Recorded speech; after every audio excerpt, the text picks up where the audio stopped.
A new $160 million NSF engine in Ohio, and an all-in strategy for the Cleveland region. We'll talk about that today on Builders Live.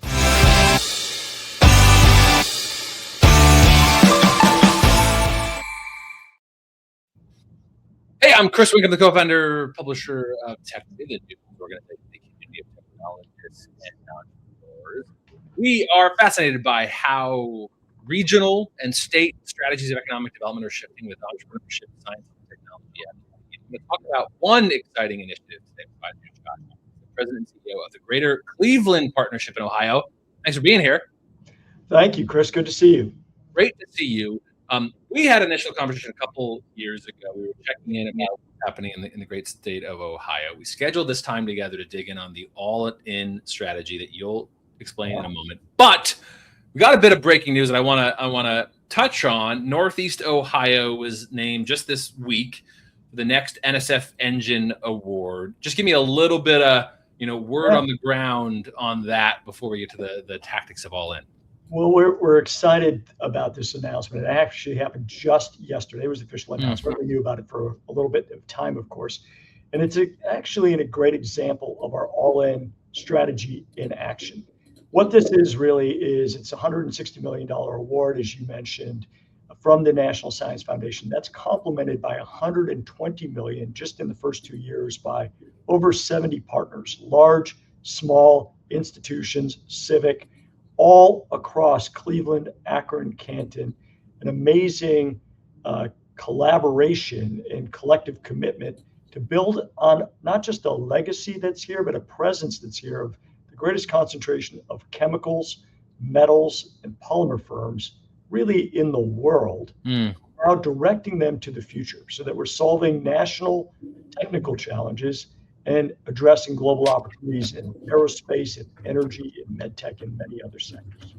So a few things in there that you touched on that I want to underline. One, you mentioned various sized organizations, which in our world is coded as an ecosystem strategy. That ecosystem metaphor meant to be different sized species. I've been covering 20 years economic development policy, and there was for a long time a lot of tension that there was a real adult table, kids table dynamic. Hey, the big research university and the big corporates and the big groups will do the work. And hey, you kids, the entrepreneurs, the organizers, you'll see what shows up later. Something that has, within reason, been genuinely showing up in the federal commerce tech hubs and the NSF engines programs across this country has been the kind of ecosystem strategy. Talk to me a little bit about you sitting at the regional level and having to balance the big and the small. Big organizations can move numbers faster. Why did you even mention some of the differently sized organizations? Yeah, so just for your viewers, context about the Greater Cleveland Partnership. We are a unique mechanism that actually unites the CEOs of not only the largest companies and institutions in our region, but we also have over 12,000 small business members. So we really represent that full spectrum. And it's not just because of that, Chris, that we're focused on doing this as a region, but when you look at the data, you look at sort of not only how is GDP growing at a macro level, but if you look at where are jobs being added to the region or any region, our country as a whole, you see a lot of that gets balanced by both small and mid-sized companies. It's not just the large. So yes, the large have the greatest resources to invest in strategies today, and certainly the brand reputations that people like to aggregate around. But if you're thinking about how you grow a region, you have to focus on both your smalls, mids, and large to have the most vibrant portfolio and the greatest level of success. Balancing that is art, right? Because you do have a preponderance of not only resource, but let's call it influence by large institutions and large companies. And having to balance that reality with a recognition of what's in it for not only them, but what's in it for the region as to why we need to invest in strategies that support entrepreneurs and mid-sized companies is something that I think regional organizations are well positioned to do, armed with the data. The data is what persuades business leaders. It persuades policymakers. So armed with that data, we can come to them with a case to be made as to why this more robust strategy is going to be more beneficial for the region and for the different segments of companies.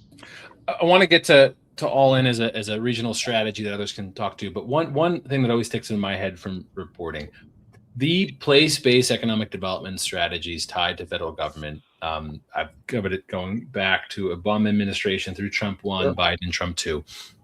There is always a bit of a tension that at the local level, there can be a lot of like, ooh, goodies kind of perspective. But the federal government's logic, obviously, is we want to advance serious science and technology. We want real economic gains to be shared across the country.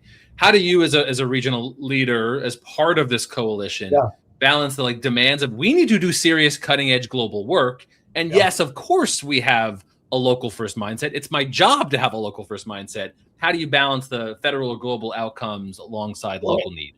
It's a great question. So I think, having been an entrepreneur and having also been in economic development for my entire career, I think I see it from a unique perspective. You've got to have an ecosystem to be able to create things. Right? You've got to be close to and proximate to other innovators, to other partners, to other resources, to have the greatest chance to move an idea from concept to something that serves a market need that is typically going to be a global market need, not limited to a local market need if you're innovating, certainly in the types of sectors we've been talking about. So I don't think that there's actually a divergence in that desire by the national government, as you said, to solve national challenges, to address national market needs, to watch these things grow and really be global, enterprises. But you got to start in an ecosystem that's going to give you the greatest chance of success. Now, that doesn't mean every partner is going to be a local partner. I used to run a biotech firm, something called Biomotive, part of a broader initiative called the Harrington Project.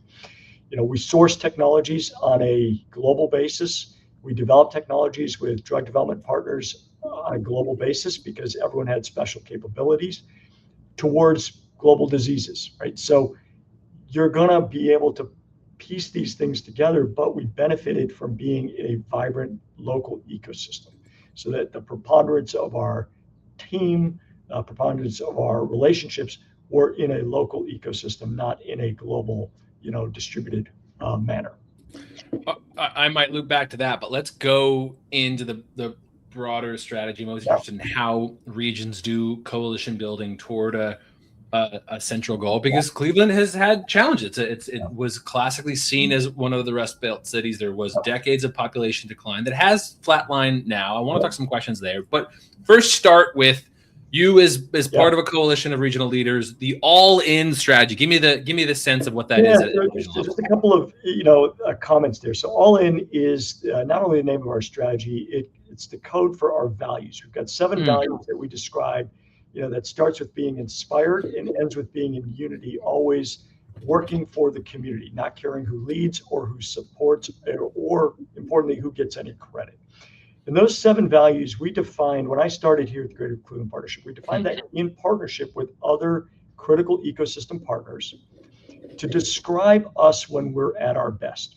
I think every region has moments that they've gone through, milestones that they've achieved, where they can describe what did it look like in terms of how we were acting together, how we were behaving.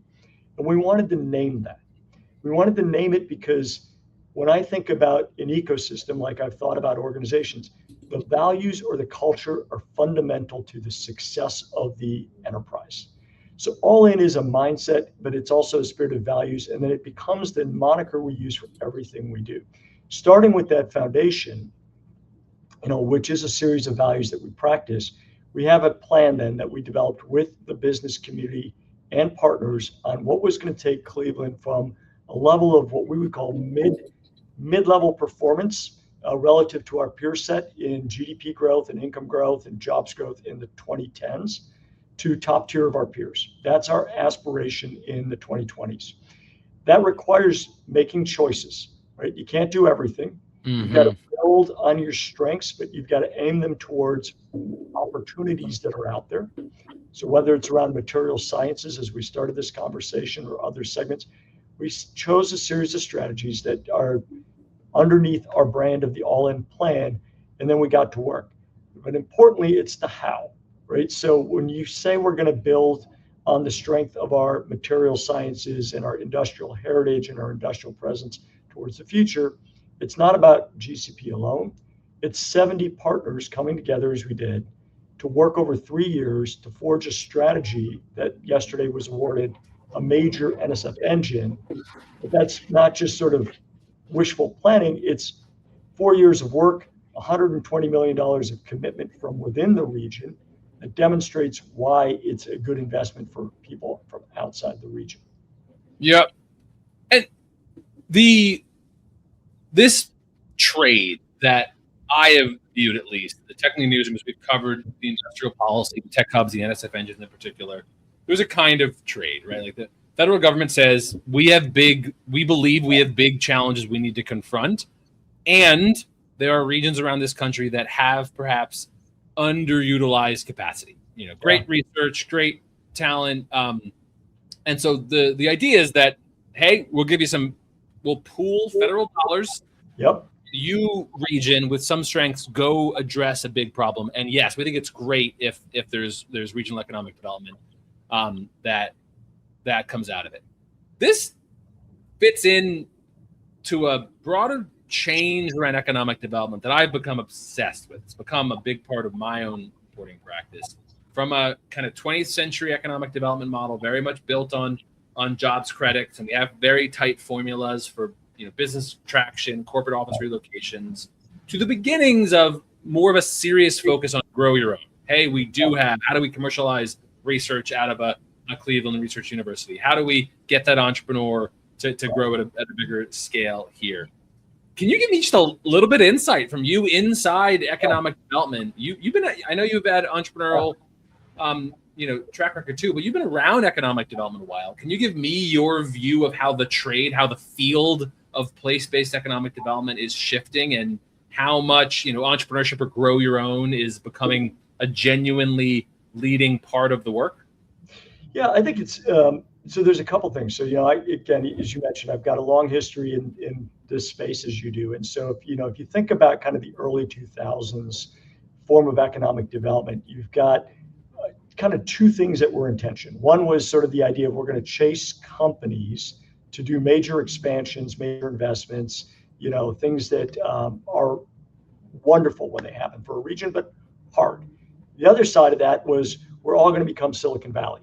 We're all going to create the venture ecosystem, and we're all going to have these incredible unicorns growing all over the place, and that's going to drive economic development.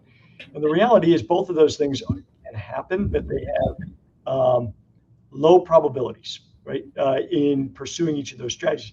Meanwhile, what people were missing was that organic growth that was occurring in small, mid, and large enterprises that were already present in regions, and trying to figure out how is it that we could or should accelerate the growth of the existing enterprises, work with grow your own, as you were saying, as opposed to chasing things from the outside and hoping those were going to become, the silver bullet that was all of a sudden going to change the trajectory of the region's economic fortunes. I think today people have a broader understanding. I'll go back. You just have to look at the data. You have to look at sort of where are those jobs coming from, right? And you start to understand and you unpack that it is your existing firms that are most responsible for the ongoing growth of your region. And your job, I think, in economic development is to figure out how do you support their growth? How do you continue to make them more competitive? That includes adopting technologies, right? Whether it's AI, which is today's technology du jour, or prior technologies. You need your companies to be more competitive. You've got to have them constantly innovating. I think that's something that a lot of regions lost sight of, and a lot of companies lost sight of, is they were resting on the laurels of how they've established their firms. We now know that you've got to be constantly innovating. If you're not innovating and creating your own future, somebody is creating a future that is going to erase your market position. So when you go back to then policy, and you think about, I think, the wisdom of the policy of NSF engines or other similar programs, it's about investing in that.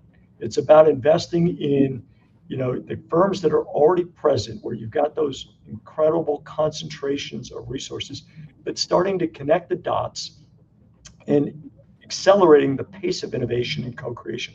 I'll give you an example, Chris. One of the things that the president of Case Western Reserve University came here from the University of Minnesota 4 years ago, joined my board, and challenged us early on to say, can anyone put together landscape research that's occurring in our community?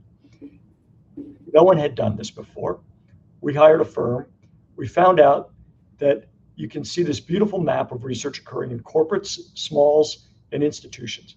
But what you discover is that over 2/3 of the research is not in institutions, it's actually in corporate enterprises. And then once you see the visual map, what the lights go off for business leaders and research leaders say, I don't know what those people are doing, but I probably should, right? And that's what really started to galvanize our interest in, let's connect the dots. Let's see where there's opportunities to collaborate in the pre-competitive spaces. And then along comes this great economic policy that encourages and incents it. So to the extent that you can create that all-in, that connection of the dots, the federal government is basically putting out a big carrot saying, if you can do this and do this for a national purpose, you will also derive regional benefit from it. But do it and aim it towards things that are going to matter for markets and for national competitiveness and for global opportunities. We are in 2026, marking 250 years of our countrywide coalition.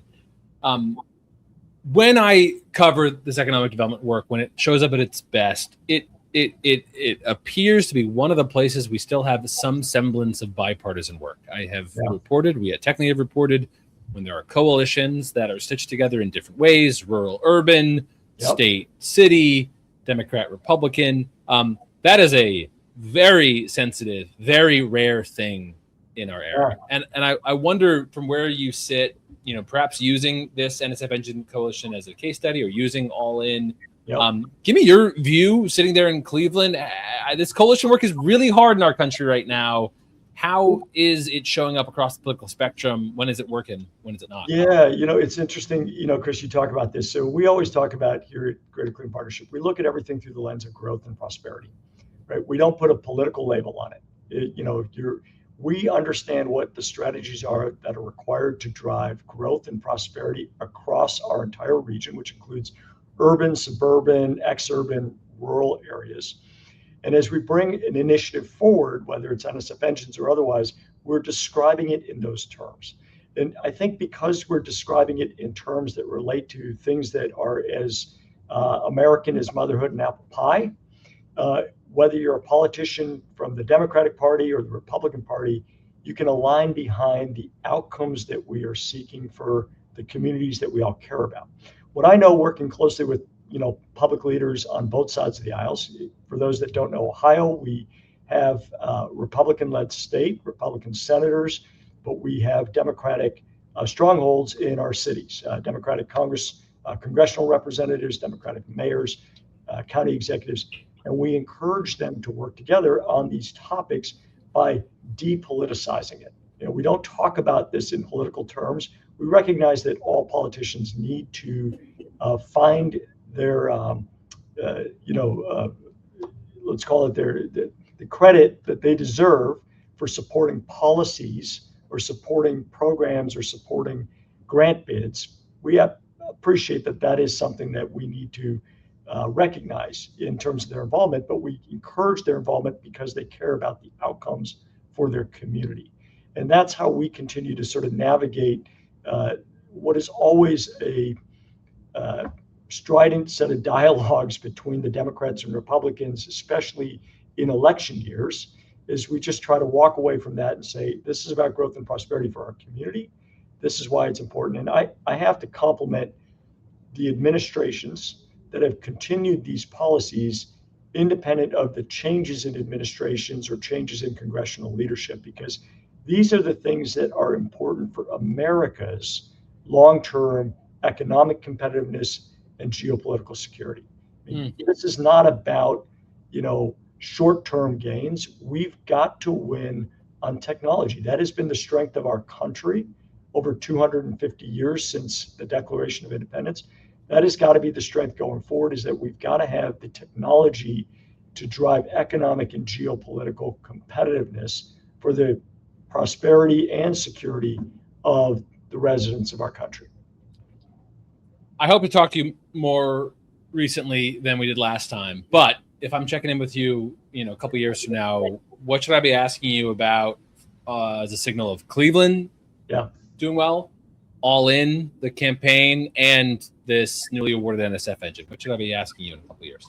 Well, I think in a couple of years, you should be asking us, have we achieved our goal of becoming a top tier region in the Midwest in terms of GDP growth, income growth, and jobs growth? That is what we're aiming on. We've been climbing the ranks in the 2020s. We had excellent data coming out for the last couple of years, but we need to sustain that, right? We need to sustain it year over year. So it's not just a single year phenomenon, but it's a multi-year trend. And that's what's driving the population turnaround, right?